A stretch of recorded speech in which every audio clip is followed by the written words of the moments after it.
मेरी पाठशाला में आपका फिर स्वागत है। आज की इस क्लास में हम चैप्टर 12 रिप्रोडक्शन इन प्लांट्स उसके आगे का पॉइंट समझेंगे। पिछले वीडियो में मैंने आपसे बताया था कि प्लांट्स में दो प्रकार का रिप्रोडक्शन होता है, असेक्सुअल और सेक्सुअल। और असेक्सुअल में एक होता है वेजिटेटिव रिप्रोडक्शन, फिर होता है बडिंग, फिर होता है फ्रेगमेंटेशन और लास्ट मेथड होता है फॉर्मेशन ऑफ स्पोर्स। तो आज हम समझेंगे बडिंग, फ्रेगमेंटेशन और फॉर्मेशन ऑफ स्पोर्स के बारे में। तो एक प्रकार का ऑर्गेनिज्म होता है ईस्ट।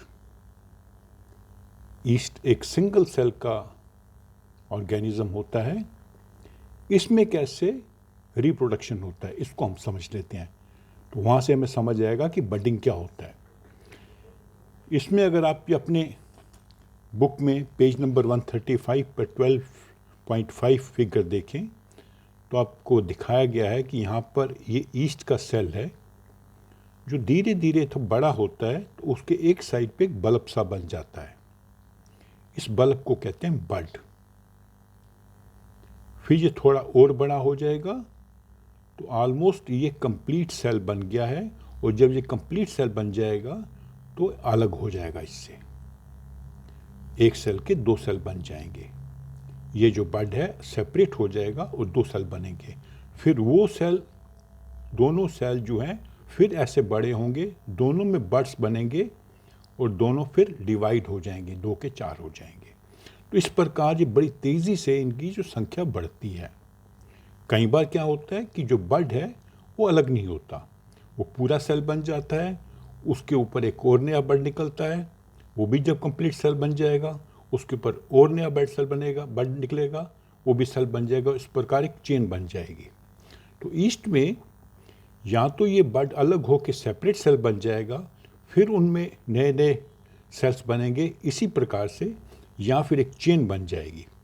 तो ऐसे ईस्ट के सेल्स बड़ी तेज़ी से मल्टीप्लाई करते हैं, अर्थात उनकी संख्या बहुत तेज़ी से बढ़ती है अगर उन्हें प्रॉपर न्यूट्रिशन मिल रहा है और वहाँ पर टेम्परेचर और ह्यूमिडिटी भी उचित है।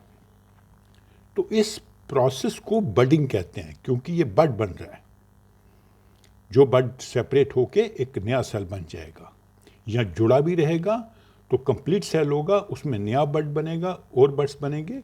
और इस प्रकार बडिंग के प्रोसेस से जो है इनकी संख्या बढ़ती है, ये मल्टीप्लाई करते हैं, नए सेल्स बनते हैं और इनकी ग्रोथ होती है। फिर अगला प्रोसेस है फ्रेगमेंटेशन का। फ्रेगमेंटेशन का मतलब बेसिकली होता है चीज़ों का टूटकर अलग हो जाना। जैसे कभी आपके हाथ से शीशा गिर जाए, कोई ग्लास का पीस गिर जाए, तो उसके टुकड़े हो जाएंगे अलग अलग, तो कहेंगे वो अलग अलग फ्रेगमेंट्स हैं उस ग्लास के। तो वो जो प्रोसेस है वो क्या, फ्रेगमेंटेशन, टूटना। तो ये इसमें किस में होता है, ये अक्सर होता है इन ऑर्गेनिज्म कॉल्ड एल्गी। एल्गी क्या होता है, जब पानी कहीं पे रुक जाए, स्टेगनेंट हो जाए, ठहर जाए, तो उसमें धीरे धीरे हरे कलर की एक कोई काई सी जमने लगती है। वो जो पैचेस हैं हरे कलर के सब्सटेंस के, वो उनकी साइज भी बड़ा होने लगता है। कैसे बड़ा होता है कि उनकी संख्या बढ़ रही है, वो रिप्रोड्यूस कर रहे हैं। लेकिन इनमें रिप्रोडक्शन कैसे होता है, फ्रेगमेंटेशन से। फ्रेगमेंटेशन का मतलब क्या होता है कि एक जो पीस है वह अलग होकर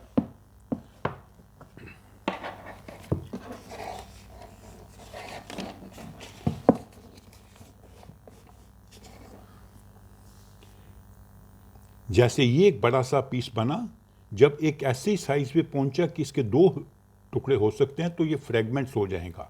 कई बार 2 होंगे, कई बार 2 से ज़्यादा भी हो सकते हैं।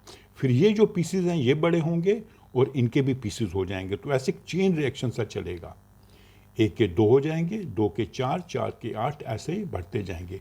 और बड़ी जल्दी इनकी भी संख्या बहुत जल्दी बढ़ जाती है।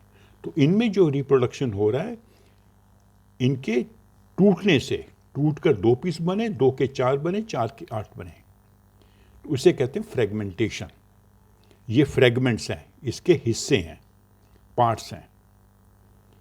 तो ये कब होता है? जब इनका एक पर्टिकुलर साइज हो जाएगा।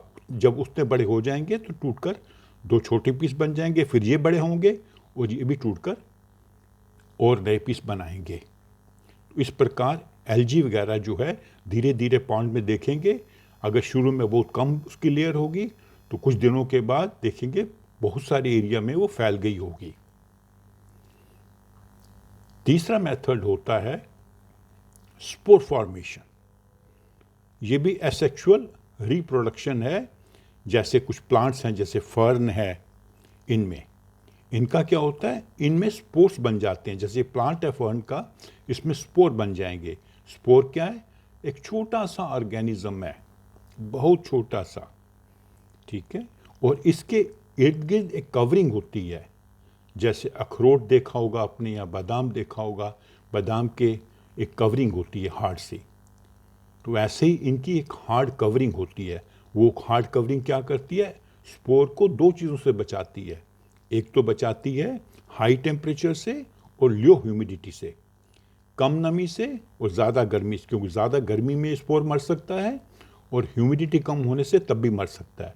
तो वो जो उसकी हार्ड कवरिंग है, जो उसका हार्ड केस है, उसको उनसे बचाएगा।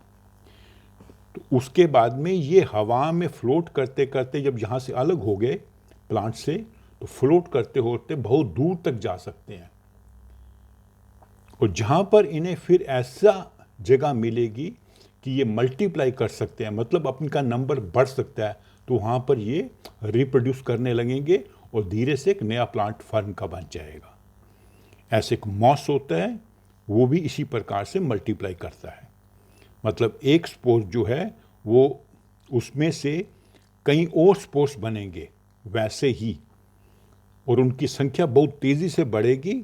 और बढ़ने के बाद में ये जो है प्लांट फर्न का या जो मॉस है वो बनेगी। तो इनमें सभी जो हमने प्रोसेस अभी देखे, वेजिटेटिव रिप्रोडक्शन या स्पोर फॉर्मेशन या बडिंग या फ्रेगमेंटेशन, इनमें सीड का उपयोग नहीं हो रहा एक नया प्लांट या ऑर्गेनिज्म बनाने के लिए। तो इसीलिए इन्हें एसेक्सुअल रिप्रोडक्शन कहते हैं। अगले वीडियो में हम समझेंगे सेक्सुअल रिप्रोडक्शन क्या होती है। तो अगर आपको ये मेरा वीडियो अच्छा लगा है तो इसे आप लाइक करें, अपने फ्रेंड्स के साथ शेयर करें और मेरे चैनल को सब्सक्राइब भी करें। Thank you.